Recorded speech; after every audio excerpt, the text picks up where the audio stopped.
आगे कहा था ईशानम भूत भव्यस्य। परमात्मा हमारे पिछले कर्मों का, कर्माशय का स्वामी है और भविष्य में जो फल मिलेगा उसका भी वो स्वामी है।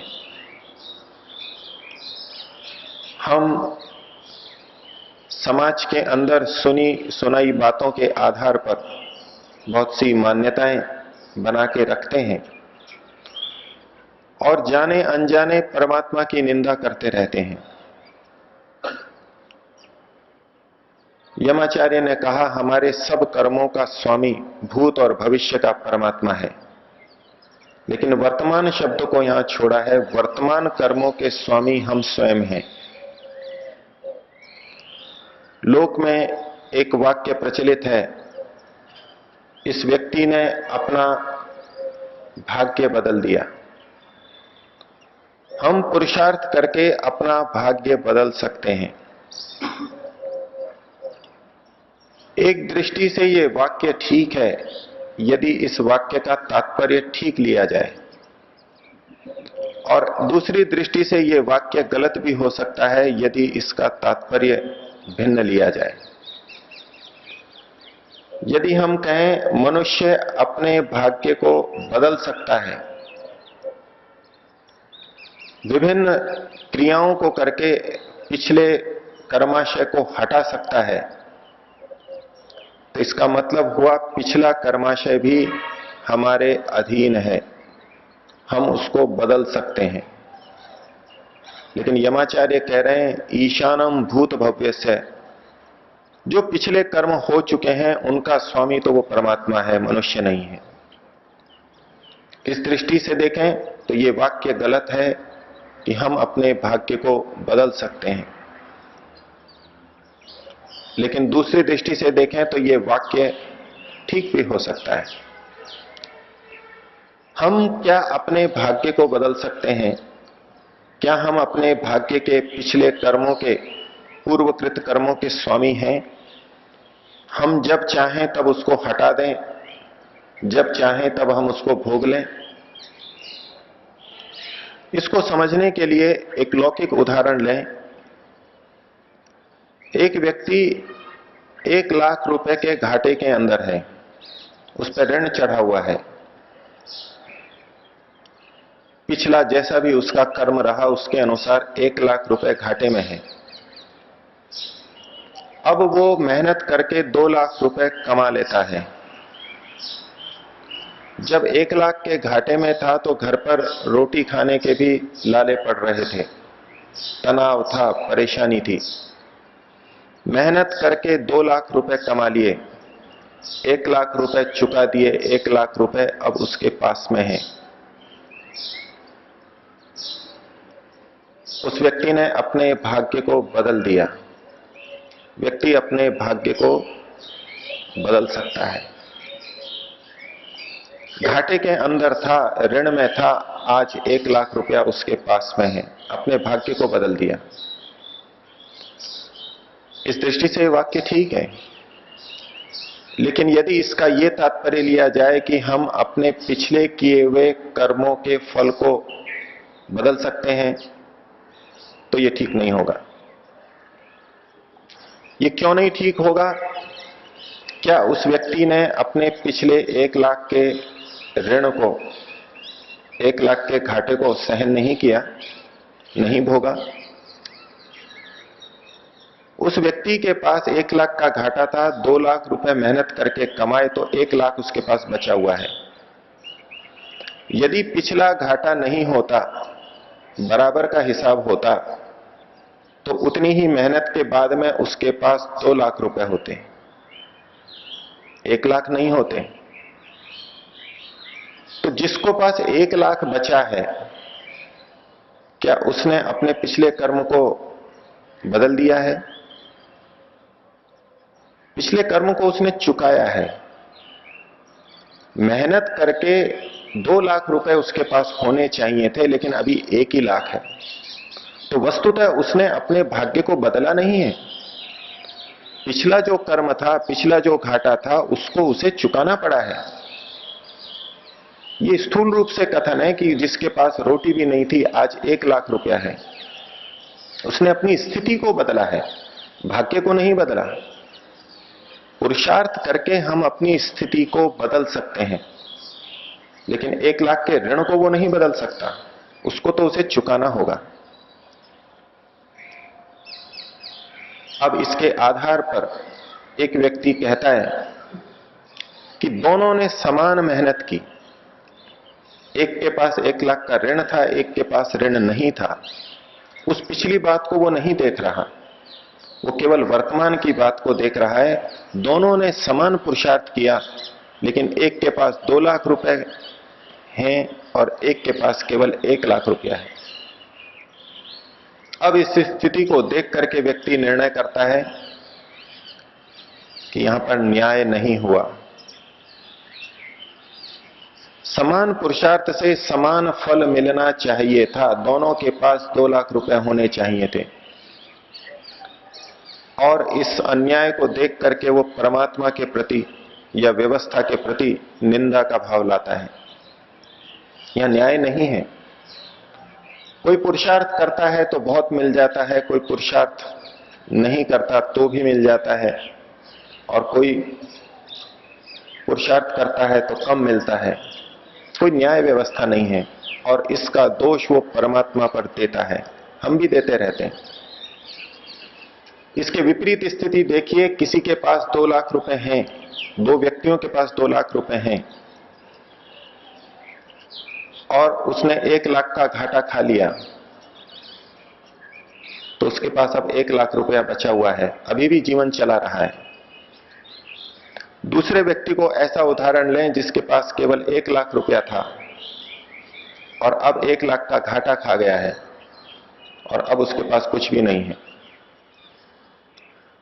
दुष्कर्म दोनों व्यक्तियों ने किए थे, घाटे खाने के काम दोनों ने किए थे, लेकिन फिर भी एक के पास 1 लाख रुपया दिखाई दे रहा है और दूसरे के पास कुछ भी दिखाई नहीं दे रहा। यूं लगता है कि बुरे कर्म तो दोनों ने किए थे, लेकिन फल एक जैसा नहीं है। हम यदि एक अंश को देखेंगे तो ऐसा भाव मन के अंदर आएगा, लेकिन वस्तुतः हम अपने भाग्य को बदल नहीं सकते, क्योंकि हमारे भूत का स्वामी वो परमात्मा है, वो ही वहां निर्णय करता है, वो ही सारी व्यवस्था करता है। हमको केवल स्थिति बदलने का अधिकार प्राप्त है। हमारे हाथ में वर्तमान है, और उसके आधार पर हम अपने पिछले किए कर्म के प्रभाव को कुछ कम कर सकते हैं। कम भी इस रूप में कि हम उसको चुकाएंगे और फिर बचा हुआ खाएंगे। तो संसार के अंदर हमको पदे पदे ये बात दिखाई देगी कि कोई कर कुछ रहा है, मिल उसको कुछ और रहा है, कोई कर रहा है उसको नहीं मिल रहा है। या तो हम परमात्मा को मानना छोड़ देते हैं, ऐसा अन्याय करने वाला परमात्मा पूजनीय नहीं हो सकता, अथवा ये विचारेंगे कि परमात्मा है ही नहीं, होता तो न्याय दिखाई देता। अथवा यदि परमात्मा को मानते भी रहेंगे तो हम कुछ दूसरे उपायों को अपने जीवन में विकृत रूप से ले आएंगे कि फला जगह पूजा करने से, फला जगह चढ़ाने से ये फल हमको मिल जाता है, फला जगह जाने से, फला ढोक देने से, इस तरह करने से ये फल हमको मिल जाएगा। इस तरह के टोने टोटके में व्यक्ति फंस जाएगा, क्योंकि वो ये नहीं देख रहा कि कर्म का स्वामी तो परमात्मा है। वो किसी व्यक्ति से या किसी मूर्ति से चीजों को मांग रहा है और सोच रहा है कि यहां से मेरे को चीज मिल जाएगी और मेरा कर्म कुछ भी हो, मैं कर्म फल को बदल दूंगा।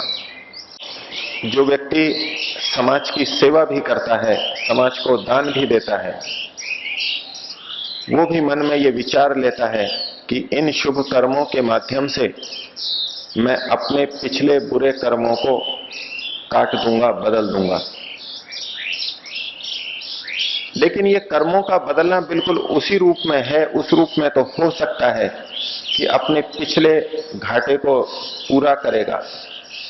जितना सेवा कार्य किया है, अगर पिछले दुष्कर्म हैं तो उस सेवा कर्म का फल उतना दिखाई नहीं देगा, और यदि पिछले दुष्कर्म नहीं है तो उस सेवा कर्म का फल अधिक दिखाई देगा। ये फल कम दिखाई देना या अधिक दिखाई देना तो होगा, लेकिन इसका ये मतलब नहीं कि पिछले कर्म कट गए हैं। पिछले कर्म हमने भुगत लिए हैं, भुगतने के द्वारा वो हमारे कम हुए। और इन कर्मों को करते हुए सतत ये भी भान रहेगा कि जीव मंतिका, जीव के बिल्कुल निकट रहने वाला वो परमात्मा है, और वो सतत देख रहा है कि ये मध्वदम जीव किस भोग को भोग चुका है और किस भोग को इसने नहीं भोगा है।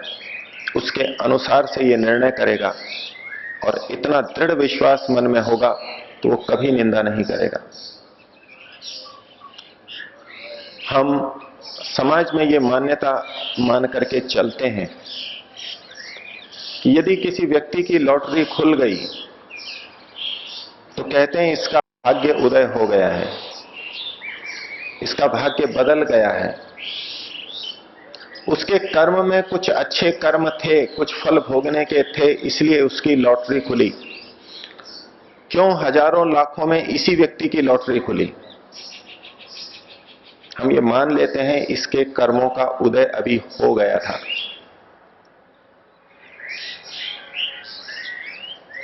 दिखने में हमारे को कुछ नहीं लगता, लेकिन ये भी ईश्वर की निंदा है।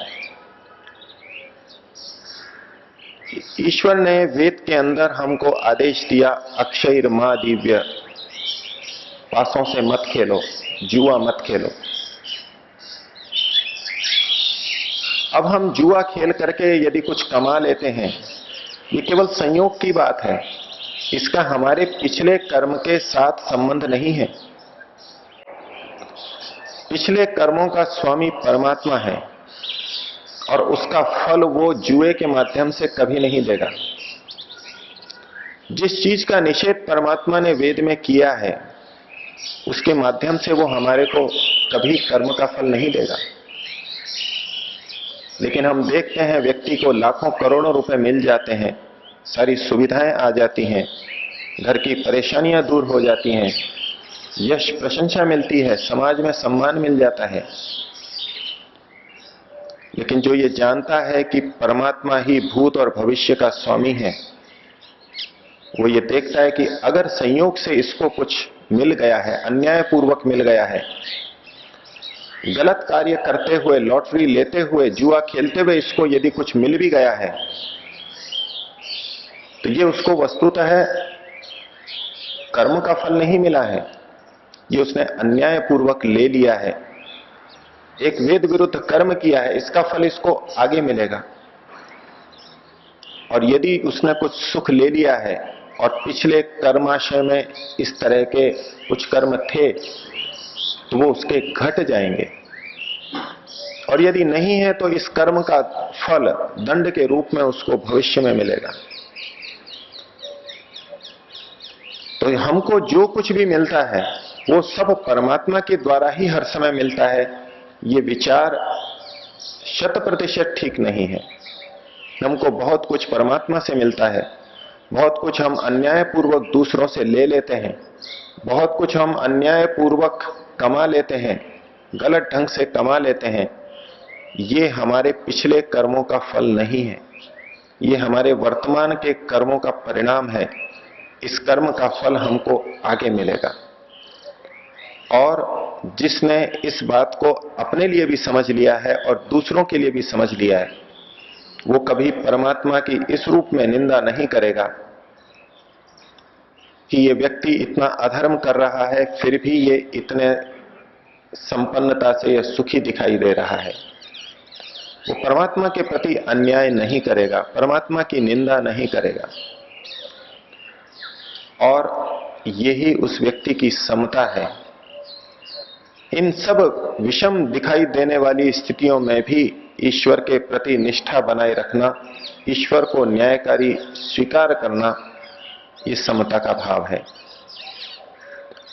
और यमाचार्य इस साधना के क्रम के आध्यात्मिक साधना में इस विषय की चिंता क्यों कर रहे हैं कि व्यक्ति निंदा करना छोड़ दे, ततो न विजुगुप्सते।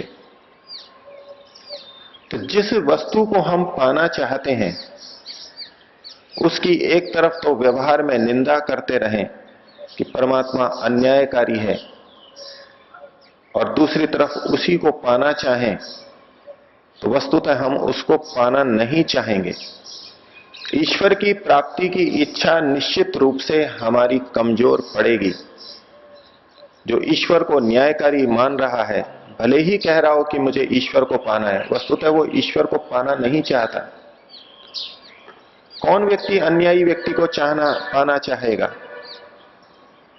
तो यदि ईश्वर के प्रति निंदा का भाव है, यदि प्रकृति के प्रति निंदा का भाव है, तो हम इनको पाना नहीं चाहेंगे। परमात्मा के प्रति निंदा का भाव है तो हमारी साधना निश्चित रूप से कमजोर हो जाएगी और हम अच्छी साधना नहीं कर पाएंगे। और यदि प्रकृति के प्रति निंदा का भाव है तो हम प्रकृति का ठीक उपयोग नहीं कर पाएंगे, प्रकृति की उपेक्षा करेंगे, शरीर की उपेक्षा करेंगे। इच्छा तो ये थी कि निंदित प्रकृति हटे और परमात्मा को प्राप्त करूं, लेकिन इस प्रकृति की गलत निंदा करके हम उसकी हानि उठाएंगे और परमात्मा की प्राप्ति का मार्ग हमारा बाधित होगा। इसलिए निंदा का त्याग हमारे आध्यात्मिक जीवन के लिए आवश्यक है और उसी को यमाचार्य हटाना चाहते हैं। और उसका उपाय बताया, एक तो हम जाने, मधु को खाने वाले इस आत्मा के स्वरूप को जाने, और इस आत्मा के अत्यंत निकट रहने वाला परमात्मा जो इसकी बिल्कुल पास में रह करके निगरानी कर रहा है, निकटता से सतर्कता से हमको देख रहा है, ये हमको भान हो। और वही परमात्मा हमारे भूत और भव्य पिछले कर्मों का और भविष्य में मिलने वाले कर्म फलों का स्वामी है। निश्चित रूप से वो हमको उचित फल प्रदान करेगा। ईश्वर के प्रति निंदा का भाव हमारे मन से हटे, इस भावना के साथ में ओम का उच्चारण करेंगे। ओ